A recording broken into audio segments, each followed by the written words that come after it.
Hello ladies and gentlemen, Green here and welcome to another video. So we're going to get Hush, finally, in Ninja Stew Mobile. So for those of you who are unaware, Hush was a character that was in the game files a long ass time ago and was meant to be released. I think it was, if I'm not wrong, meant to be released before they decided to not release any gold characters for an extended period of time. And it seems that they have come back to it and we're going to be able to get some images of Hush and his abilities, and maybe later on we'll get some gameplay, though that will not be in this video, from the data miners. And usually there is the question, should I give credit to the data miner? Do they want to stay anonymous? But I think it's pretty clear. My dude stamped his name all over it with the Discord tags. So credits to Hero. Thanks, my man. You're doing God's work.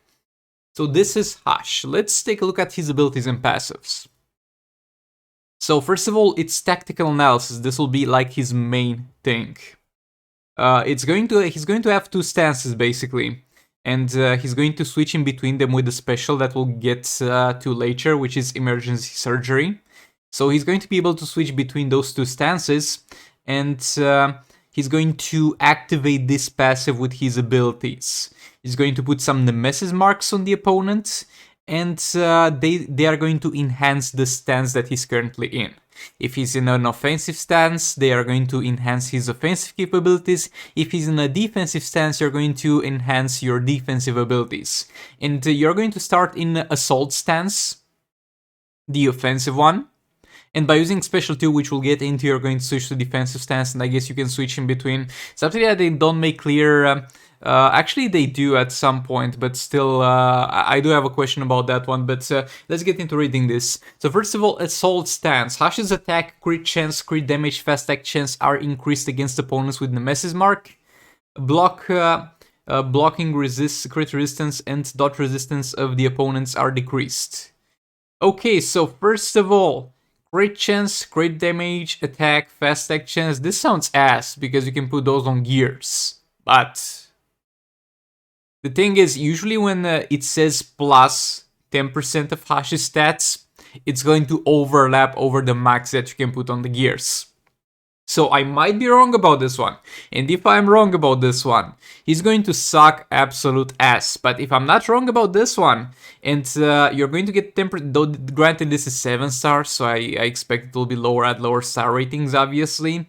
But if you're going to get a plus 10% stats increase, that's gonna be pretty good, because you're pretty much going to get, if my math does not fail me, you're going to get close to maxed out, nearly maxed out crit chance.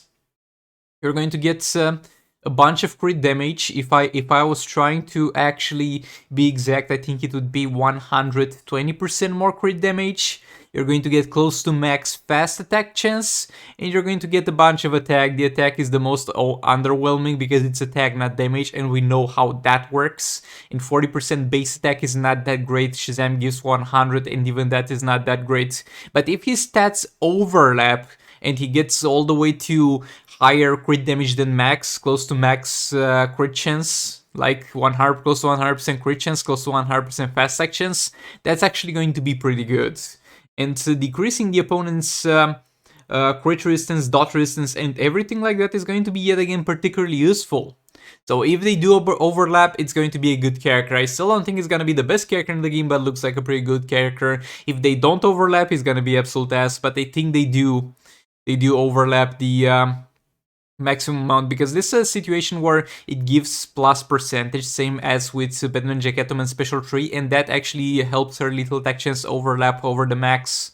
It's gonna give you a percentage of your stats that you already have, and those can overlap usually. This is how it usually works. Let's take a look at his passive number 2. Treatment Nemesis attacks upon super move activation, and 5 seconds of Nemesis. Upon activate super move, applies Nemesis to each member of the enemy team. And he's also got the chance to reflect 60% of the damage. This is pretty much going to be a toned down Nightmare Batman passive, gonna be useless in raids and soul raids.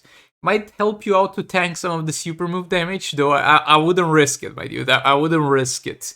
But I guess it's gonna be good for A9 Champions Arena. Something that I don't understand yet, because This says how many seconds of Nemesis you're going to get. I'm guessing you're going to either get a buff on you like Inflant Sacrament Glowing Hands, or change of form at depending who laughs gets it, though I don't think they put that much work into it. And this says it's going to give you some seconds of Nemesis. You're going to get here Nemesis stacked.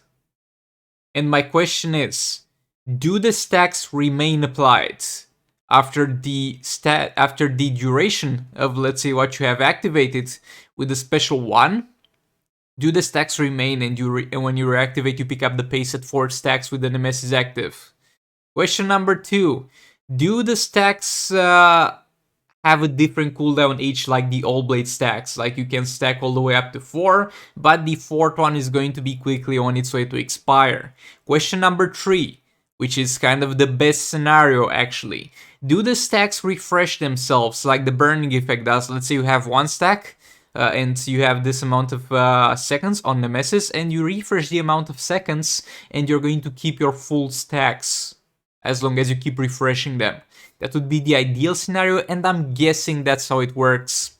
Then we have Emergency Surgery. It's gonna give you 40% health back, it's gonna give you power generation for 10 seconds, and it's gonna be on a 10-second cooldown and cost no energy. It's gonna be very good because of the Healing Arena and Champions Arena, and this is your main way to switch between Assault stance and defense stance. Not sure this will be too useful in soul raids, but you might encounter some situations where you need to have a heal, and I'm glad that's there. I'm glad that's a possibility. And the third thing will be Bullet Storm, which is pretty much going to be damage. It has a chance to armor pierce. I don't like chances, I like guarantees, but look, it's better than nothing at the end of the day. And it's going to give him 17 seconds of Nemesis. If the Nemesis stacks are going to stay, as I said previously, and they're going to stack exactly like the burning effect, most likely you should stack Nemesis with the special 1 until you get to full stacks, and then keep it up with the special 3. Now look, yet again, with this dude, it really depends on 2 things. If the stats in this passive are going to overlap over his base stats that you put on gears and stuff like that, over the base build, and you're going to get close to max crit chance and fast actions. That's the main question, if they do overlap. And the second question is how the stacks of tactical analysis actually work, and if they do work like the burning effect, or if you keep refreshing it, you're not losing any of it, then it's gonna be good. And yet again, if everything goes well, I don't think this will be one of the best characters in the game. I might be wrong, but will definitely be a solid one. I think he'll be, if everything goes according to plan here, he'll be maybe somewhat Silver Banshee level or something like that. And yeah, with that being said, this was it for this video. Thanks so much for watching, hope you enjoyed it. As soon as we get some gameplay of this dude, I'll be sure to show you, so make sure to subscribe. All that being said, I'll hopefully see you all in the next one. Goodbye! This is the future.